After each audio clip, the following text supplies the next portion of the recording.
Voilà, mes amis, comme je l'ai promis, on va reprendre nos cours d'il y a très longtemps sur Shara Gilgulim, c'est-à-dire un livre du Hari Akadosh sur les réincarnations.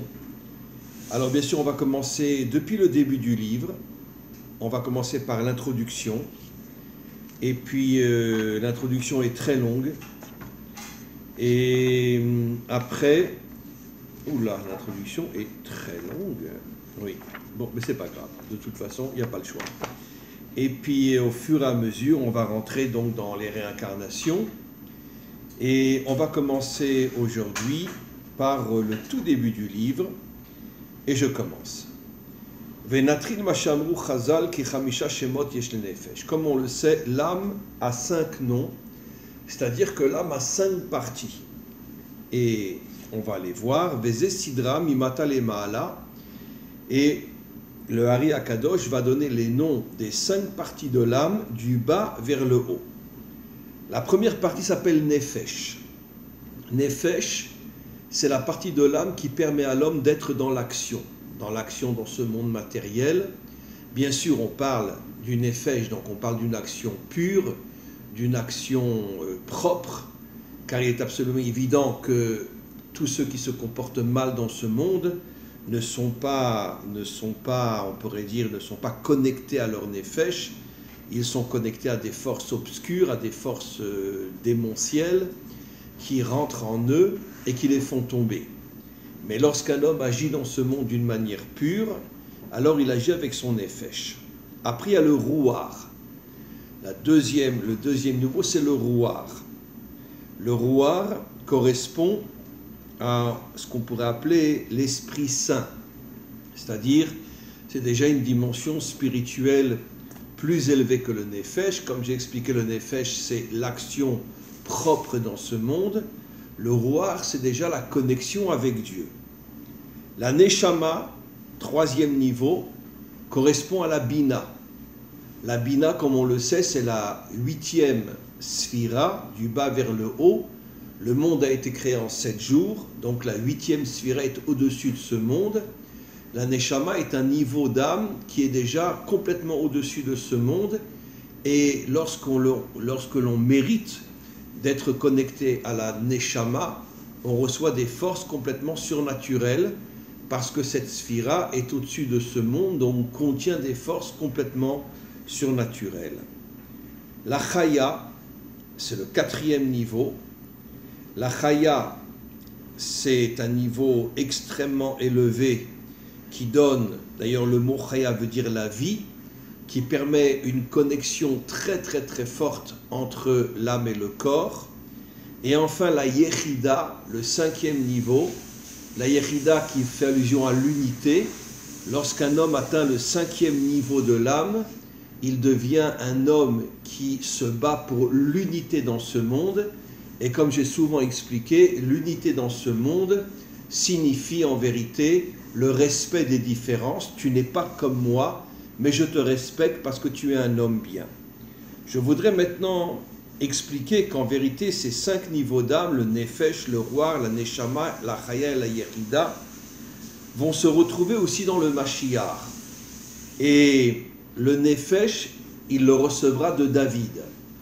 Comme le disent nos maîtres, David va, on pourrait dire, va donner son nefesh au Mashiach, ce qui veut dire que le Mashiach sera essentiellement un homme d'action, un homme qui va se battre contre tous les méchants de ce monde, contre toute l'impureté de ce monde.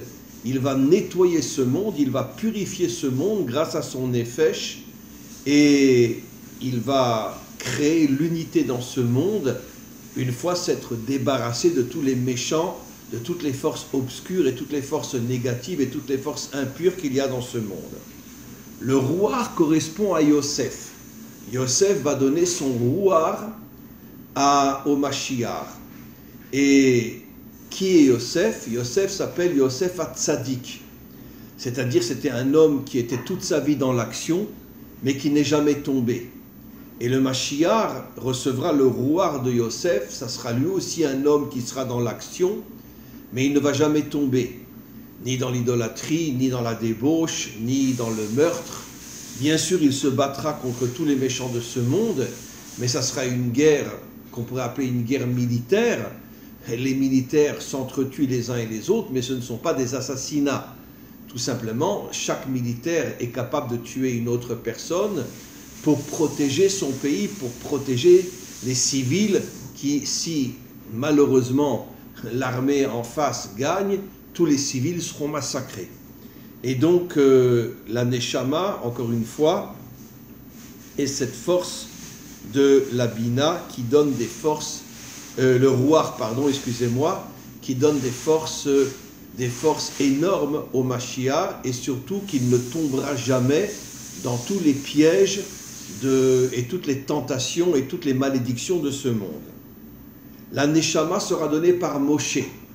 Moshe était au niveau de la Bina, c'est pour ça qu'il s'est battu contre Pharaon, il s'est battu pendant 60 ans en Afrique pour libérer les esclaves africains, et c'était un homme qui avait des forces complètement surnaturelles, et c'est la raison pour laquelle il est arrivé à se battre, même à vaincre Pharaon, et aussi pendant 60 ans se battre en Égypte, et aussi, si j'ose dire, supporter le peuple juif pendant 40 ans dans le désert. C'était pas une chose facile, comme on le sait, ceux qui lisent la Torah voient qu'il y a eu énormément de révoltes, mais il a toujours tenu, il n'est jamais tombé, parce qu'il avait des forces surnaturelles en lui qui venaient de la Neshama. La Chaya va être donnée au Mashiach par Adam. Adam, comme il est dit dans la Torah, il avait le Nefesh et la Chaya, c'est-à-dire il avait le Nefesh, le roi, la Neshama et la Chaya. C'est-à-dire qu'avant la faute, l'âme et le corps d'Adam étaient connectés pour l'éternité. La faute a séparé l'âme du corps et il est rentré dans la mort ainsi que l'humanité tout entière. Mais le Mashiach va réinstituer la connexion éternelle de l'âme avec le corps, et c'est pour ça que le 4e niveau de l'âme s'appelle la Chaya, qui signifie la vie, pour dire que l'homme ne mourra plus. La Yechida, qui est le niveau le plus haut, comme j'ai souvent expliqué dans mes cours, ça sera la partie que le Mashiach lui-même va dévoiler en lui, et c'est le sens de l'unité. Les 70 nations adamiques feront la paix entre elles, il y aura la paix entre Israël et les 70 nations adamiques, et d'une manière générale, un respect énorme pour toutes les différences qui sont dans ce monde, comme il est dit au moment de la délivrance finale, Bayom Ha'ou Hashem Echad, Dieu sera un, qui fait allusion à l'unité qui régnera dans le monde, après que le Mashiach et son armée auront chassé toutes les forces obscures, tous les démons et toutes les forces maléfiques qui sont dans ce monde et qui dirigent notre monde aujourd'hui. On continue. Ve'en safek kilo nafal kriyat hashemot aniskrim b'mikra ou be'izdamen. Et donc, je traduis en français, tous ces noms ont un sens absolument important, comme je viens de l'expliquer, parce que ce sont 5 niveaux d'âme qui permettent à l'homme d'être un homme authentique. Omnam, cependant, Da ki ha'adam atzmo ou ha'ruchaniyut asher betor haguf. Sache que la véritable définition de l'homme, c'est sa connexion avec son intériorité, c'est-à-dire avec les 5 niveaux de son âme. Je vais expliquer. Ve'aguf, par contre, le corps, ou les vusha adam, c'est comme l'habit de l'homme. La véritable dimension de l'homme, c'est sa connexion dans son intériorité. Et son corps n'est qu'un habit. Ve'eneino adam atzmo, le corps n'est pas véritablement l'homme. Ou kemoshe amar hakatuv, comme ce qu'il est dit, al basar adam. Le corps de l'homme s'appelle basar, s'appelle de la chair. Ou keniskar bazoar parashat Bereshit, et comme le dit le Zohar dans parashat Bereshit. Alors qu'est-ce que cela veut dire ici? Je l'ai souvent expliqué dans différents cours. Tout le travail de l'homme est de se connecter à son intériorité, qui est la dimension de l'homme authentique. Comme on le sait, la première parole de Dieu à Abraham était « Lech lecha », va vers toi, c'est-à-dire retrouve ton intériorité, connecte-toi à ton intériorité, parce que ton intériorité, c'est les 5 niveaux de ton âme, Et les 5 niveaux de ton âme, c'est la vie. Comme il est dit au moment où Dieu a créé Adam, Vaïpar be'apav nishmat chayim, il a soufflé en lui une âme de vie. L'âme s'appelle la vie parce que toutes les forces de la vie viennent de l'âme et des 5 niveaux de l'âme, le nefesh, le ruach, la neshama, la chaya et la yechida. Et donc, si un homme ne vit qu'avec son corps, il vit dans l'extériorité, il vit uniquement avec ses habits. Et ses habits, ce n'est pas l'homme lui-même. Malheureusement, dans notre monde et depuis des millénaires, et aujourd'hui plus que jamais, la grande majorité des hommes vivent dans le monde extérieur, n'ont aucun désir de se connecter à leur intériorité, et donc ils vivent uniquement avec leurs habits, et ils ne sont plus des hommes. D'ailleurs, nos maîtres nous disent, et je vais expliquer, un homme qui n'est pas marié n'est pas un homme. Comme je l'ai souvent expliqué dans différents cours, l'intériorité véritable de l'homme dans le couple, c'est son épouse. C'est elle qui représente l'intériorité de l'homme. Et d'ailleurs, la neshama, qui est l'une des parties les plus importantes de l'homme, puisque c'est des forces surnaturelles qu'il reçoit de sa neshama, et qui correspond à la bina, nos maîtres disent « Bina yetera nitna la isha », la femme a plus de bina que l'homme. C'est-à-dire que la femme est la couronne de l'homme et la bénédiction de l'homme, et est aussi celle qui lui donne des forces surnaturelles pour pouvoir agir d'une manière positive et intérieure dans ce monde. Ça sera le cas du Mashiach, comme je l'ai souvent expliqué, le véritable Mashiach, ça ne sera pas lui, mais ça sera sa femme, qui lui donnera la couronne pour en faire un roi, qui lui donnera les bénédictions pour réussir son travail et qui lui donnera des forces surnaturelles venant de la Bina pour pouvoir se battre contre tous les méchants de ce monde.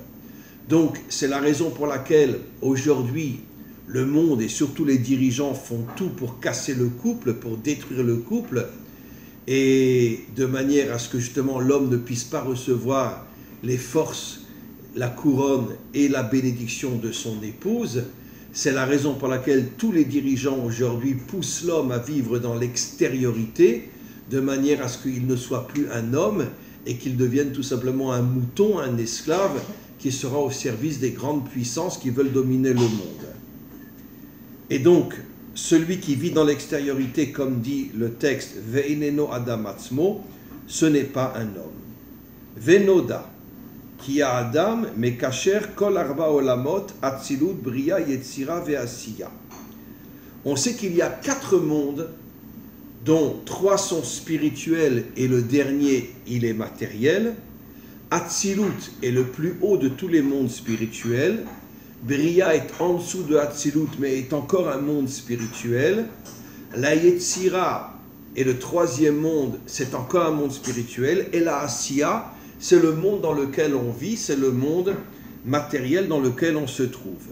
Ces 4 mondes correspondent aux 4 lettres du nom divin, Yud et Vav et. Le Yud, c'est la sagesse, qui correspond au monde de la Hatzilut.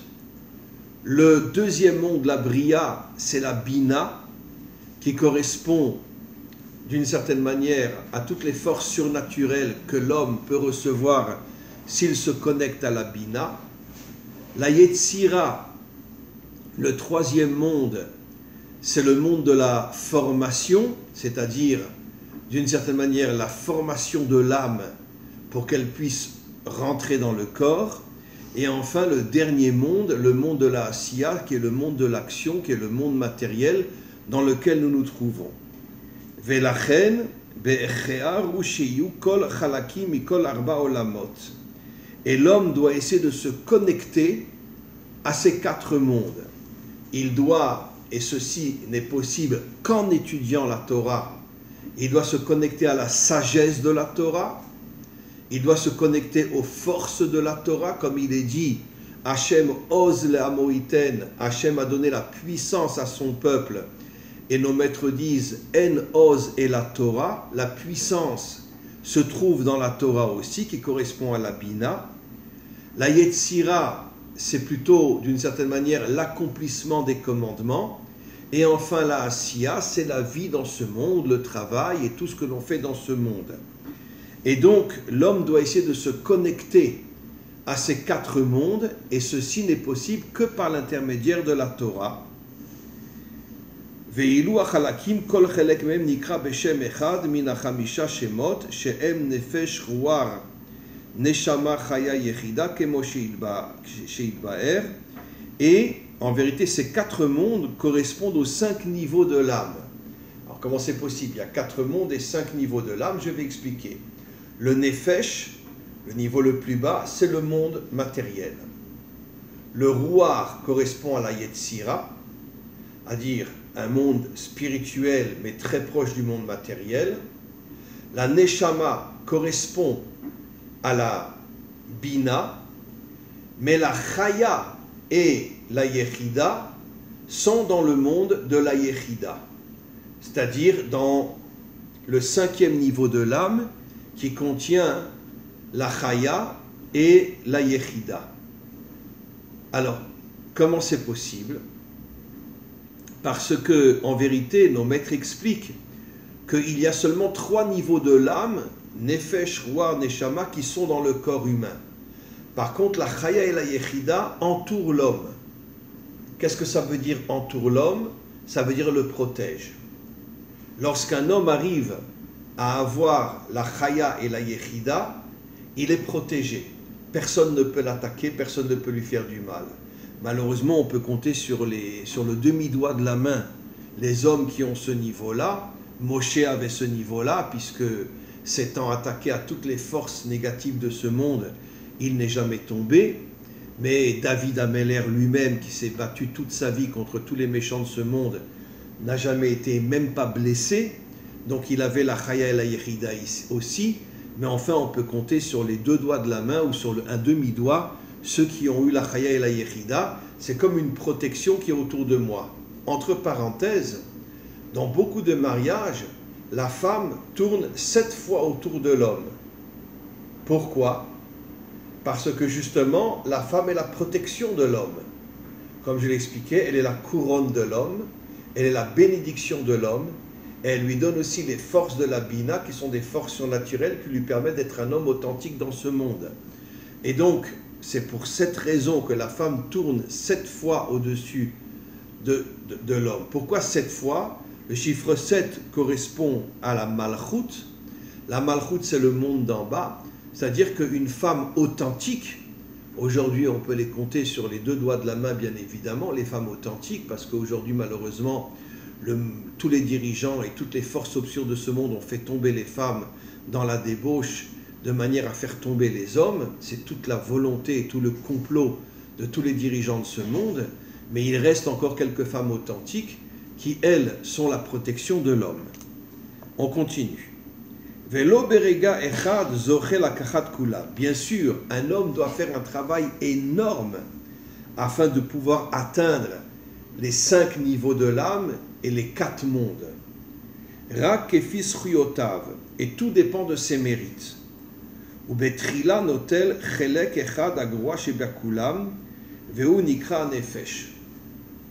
début, l'homme reçoit le nefesh, c'est-à-dire que c'est un homme qui vit dans la matérialité, d'une bonne manière, mais malgré tout, il vit dans la matérialité. Ve'acharkar, im yiske yoter, si l'homme a des mérites, il aura le ruach. Le ruach, encore une fois, c'est l'Esprit Saint qui est en lui.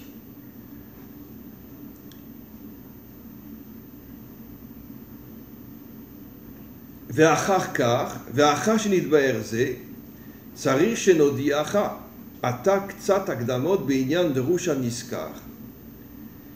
Et donc, si l'homme a encore plus de mérite, il arrivera à atteindre la neshama, la chaya et la yechida, mais en vérité, aucun homme dans ce monde et dans notre génération n'a la chaya et la yechida. Au maximum, on peut atteindre la neshama, mais la chaya et la yechida, il n'y a que le Mashiach qui atteindra ce niveau-là. On continue. Inyan nefesh ruach neshama vechaluka de rabanan idber inyanim beorech beshar. Bon, ça c'est une phrase que je passe. Alors, on reprend. Ve'od nechadesh. On va expliquer. Daki kol hanefashot, sache que le nefesh, Ha'em me'olam ha'asiya, appartient au monde matériel. Vechol haruchot, le rouar, vient du monde de la Yetzira. La Neshama vient du monde de la Bria, qui est la Bina. Omnam, cependant, Rov bnei Adam en lahem kol ha'chamisha chalakim, comme je viens d'expliquer, la majorité des hommes ne peuvent pas atteindre les 5 niveaux de l'âme. Rak chelek hanefesh bilvad, la grande majorité des hommes n'ont que le nefesh. C'est facile à comprendre. La grande majorité des hommes aujourd'hui ne vivent que dans le monde matériel, sont complètement déconnectés de la spiritualité, sont complètement déconnectés de Dieu et ne veulent vivre que dans le plaisir immédiat. Et donc, au départ, ils ont le nefesh, mais après, ils tombent dans toutes les forces impures de ce monde et ils perdent même leur nefesh. Asher ime olam ha'asiya, le nefesh qui est dans le olam matériel. Aval gam beze yesh madrigot rabot. Sache que même dans le nefesh, il y a différents niveaux. Chaque partie de l'âme a différents niveaux. Veu ki ine ha'asiya atzma nichleka lechamisha partsufim anikraim. Et donc sache que même le monde matériel a différents niveaux. Il a 5 dimensions. Le monde matériel a 5 dimensions qui sont appelées Erer Anpin, Abba Ve'ima, Ve'Zair Ve'Nukva, c'est-à-dire le Keter, la sagesse, la Bina, Tiferet, l'union des contraires, et après la Malchut.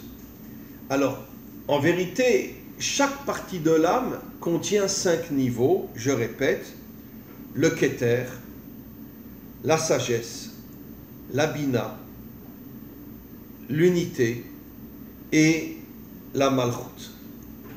Alors, évidemment, comment un homme peut-il arriver à ces 5 niveaux, en plus monter jusqu'au Keter, jusqu'à la couronne?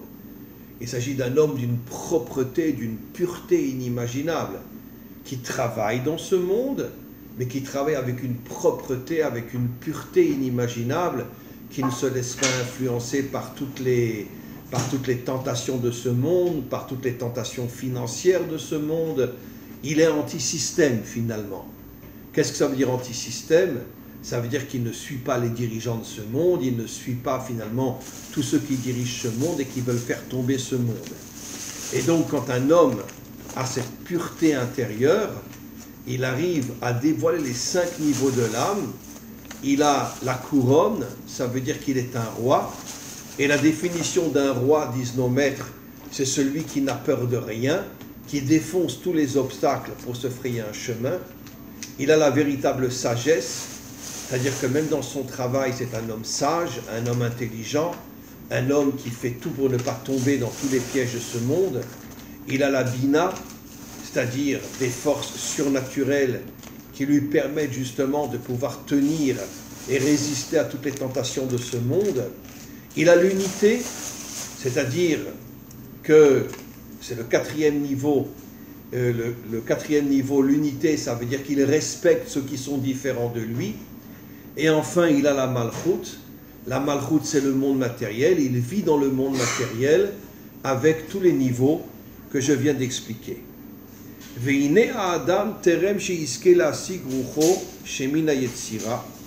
L'homme, avant de pouvoir atteindre le niveau du roi, qui est l'esprit divin,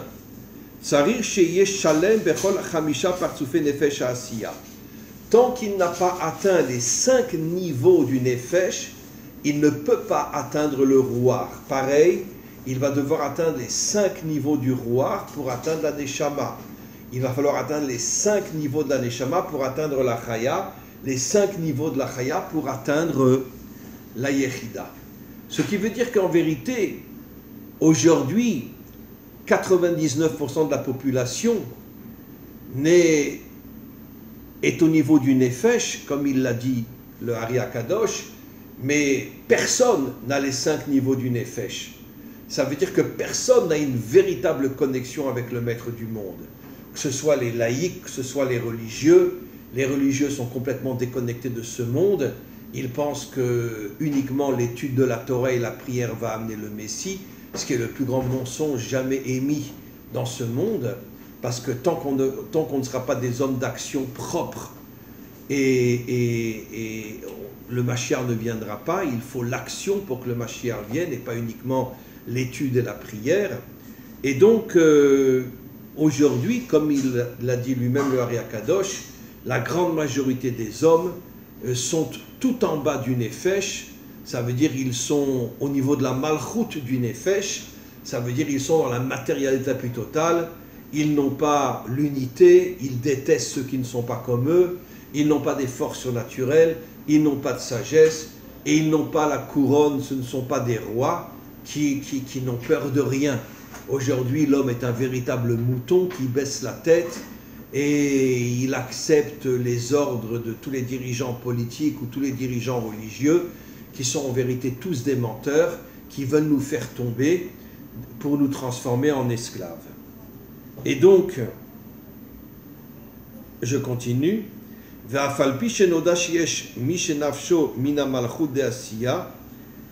Et donc, chacun, lorsqu'il naît, va avoir une partie de son nefesh qui va être mise en évidence. Un va recevoir la malchut du nefesh, l'autre va recevoir le rouar du nefesh, l'autre va recevoir la neshama du nefesh, on va recevoir la chaya du nefesh, on va recevoir la yechida du nefesh, mais il faut compléter les autres niveaux. Ça veut dire que si tu nais d'une manière extrêmement positive parce que tes parents sont extrêmement propres, tu peux avoir la yechida du nefesh. Mais d'un autre côté, il faut que tu complètes les 4 autres niveaux, sinon tu ne pourras pas atteindre le rouar.